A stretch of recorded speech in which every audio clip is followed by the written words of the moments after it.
by joining the Society of Saints, I have obtained supreme state. I, a castor oil tree and an inferior tree, by meeting with God have become sweetly scented. O man, utter the name of the Lord of universe, the divine master and the proprietor of creation.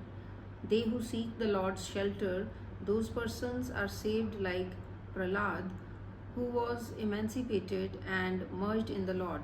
In the entire vegetation, the sandal tree is the most sublime. All growing near the sandal tree become fragrant like sandal. The stiff-necked and false mammon worshipper are dried up standing.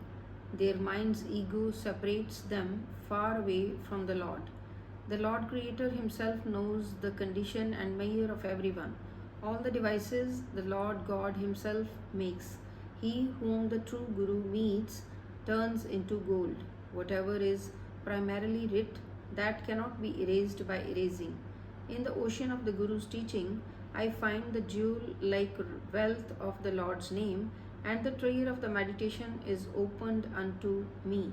By devotion to the Guru's feet, faith has arisen in me.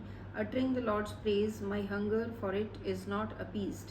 By ever meditating on the Lord, supreme detachedness has welled up in me. Uttering God's praise, I expressed my love. By uttering His praise over and over again and every moment and twice, one cannot find God's limit. He is the remotest of the remote.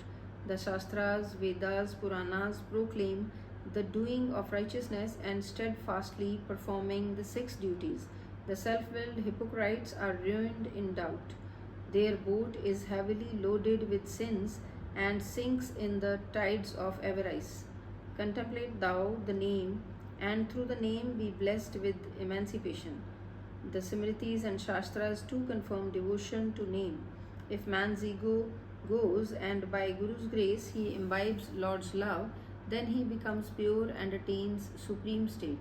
O Lord, this world with all its colors and forms is thine. To whatsoever work thou puttest them to do, those deeds they do. Nanak says, the mortals are the instruments in the Lord's hand and play as He makes them play. As He wills, that path they tread on. Beloved fourth Guru, by the Guru's guidance, I meditate on the inaccessible and unknowable God. I am a sacrifice unto my true Guru, the embodiment of the true Lord. He has enshrined the Lord's name in my life breath. Meeting with the true Guru, I am absorbed in the God's name. God's name is the only prop of His slaves. I shall continue to abide under the true Guru's protection. By Guru's grace, I shall attain to the Lord's portal. This body is the field to sow the seed of deeds. By churning and toiling, the Guru wards gather essence. The mind is illumined by rubies and jewels of name, and it pours into the vessel of love. The person who has become the Lord's own servant, be thou the slave of His slaves. Dedicating my mind and intellect, I place them before the Guru. By Guru's grace, I utter the unutterable one. The egocentric are gripped in the love of the worldly valuables. This mind of theirs is thirsty and burns in desires. By the Guru's teaching, I have received the ambrosial water of the Lord's name, and my fire is quenched. The Guru's word has assuaged it. This mind of mine dances before the true Guru, and within me resounds the tune of the unstruck music of the name. Day and night I sing the praise of the Lord God, with it marking time with my feet. Imbued with the God's love, my mind sings His praise and joyfully utters the name of the home of nectar and bliss. Within one's own home trickles the supremely pure stream. He who drinks it attains peace. By his mind's obstinacy, the proud man performs rituals, but these are like a house of sand built by a child.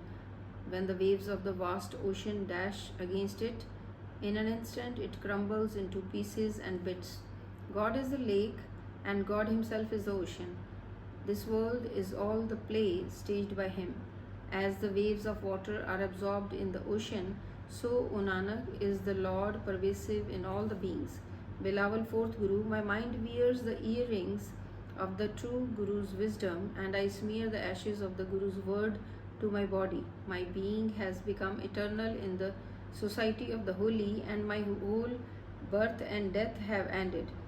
O my mind, remain united to the holy company. O God, the destroyer of mud, demon, and Lord of wealth, show mercy unto me, so that every moment I wash the feet of the holy. Renouncing family life, man becomes a forest dweller, but his mind is not at rest even for a moment. Then alone the wandering mind returns home when it seeks the shelter of the Lord God's devotees. Leaving his daughters and sons, man turns recluse. Still, his mind is filled with many desires. He entertains desires upon desires and understands not that by Guru's word alone man is freed from desires and obtains peace. When detachment from the world arises in man, he becomes a naked hermit, but his mind roams, rambles, and flees in 10 directions. He wanders about, but his desire is not quenched.